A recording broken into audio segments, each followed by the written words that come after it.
بسم اللہ الرحمن الرحیم۔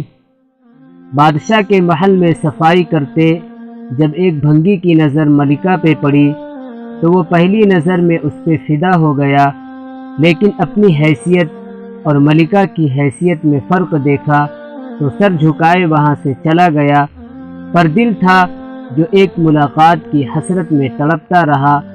عشق کی بیماری نے جسمانی بیماری کا روپ لیا اور وہ بستر پہ پڑ گیا۔ بھنگی کی بیوی بھی اس ساری حالت سے واقف تھی۔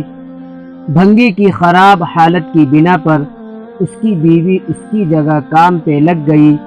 کئی دن تک جب بھنگی ملکہ کو وہاں نظر نہ آیا تو اس نے اس کی بیوی سے دریافت کیا۔ بھنگی کی بیوی یہ سوچ کر گھبرا گئی کہ ملکہ کو اصل بات بتا دی تو نہ جانے کیا حال ہو ہمارا، لیکن ملکہ نے اس کی گھبراہٹ جانچ کر اسے اعتماد میں لیا اور حقیقت پوچھی۔ بھنگی کی بیوی نے وہ ساری صورتحال ملکہ کے گوشے گزار کر دی۔ تب ملکہ نے اس سے کہا کہ اس سے ملاقات کا یہی ایک راستہ ہے کہ تم اپنے شوہر سے جا کے کہہ دو کل وہ شہر سے باہر کسی رستے پہ بیٹھ جائے اور بس اللہ اللہ کرتا رہے، نہ تو کسی سے بات کرے اور نہ ہی کسی کا دیا کوئی تحفہ قبول کرے۔ ایسا کرنے سے جب اس کے چرچے بادشاہ تک پہنچیں گے تو ملاقات کے رستے بھی کھل جائیں گے۔ ملکہ کا پیغام سنتے ہی بھنگی کی جان میں جان آئی اور وہ گداؤں کا بھیس بدل کے ایک رستے پہ جا کے بیٹھ گیا اور اللہ اللہ کا ورد شروع کر دیا۔ آنے جانے والے اس سے متاثر ہوتے اور نذرانے ساتھ لاتے، لیکن وہ نہ سر اٹھا کے کسی کو دیکھتا نہ ہی کسی چیز کو ہاتھ لگاتا۔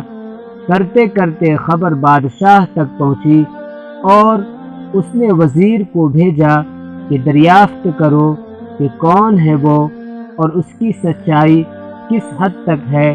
وزیر نے واپس جا کر بادشاہ سے اس کی بہت تعریف کی۔ بادشاہ فیض پانے کی غرض سے خود چل کر اس کے پاس گیا۔ جب ہر طرف اس کے چرچے ہونے لگے تو ملکہ نے بادشاہ سے اس نیک انسان کی زیارت کی خواہش ظاہر کی۔ بادشاہ نے اجازت دے دی۔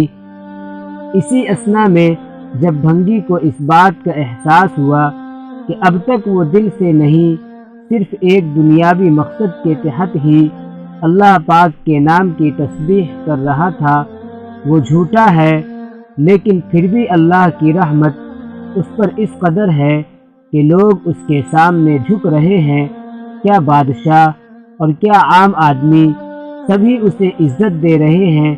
یہ کرامات تو صرف زبان سے وہ پاک نام لینے کی ہیں، اگر سچے دل سے اس نام کی تسبیح کی جائے تو اور کتنی رحمتوں کا نزول اس پہ ہوگا۔ جب ملکہ اس کے پاس پہنچی تو اس نے سر اٹھا کے اس کی طرف نہ دیکھا اور وہ روتی ہوئی واپس اپنے محل چلی گئی۔ بے شک اس پاک ذات کا ذکر اپنے آپ میں ایک رحمت ہے، انسان انسانیت سے ہے۔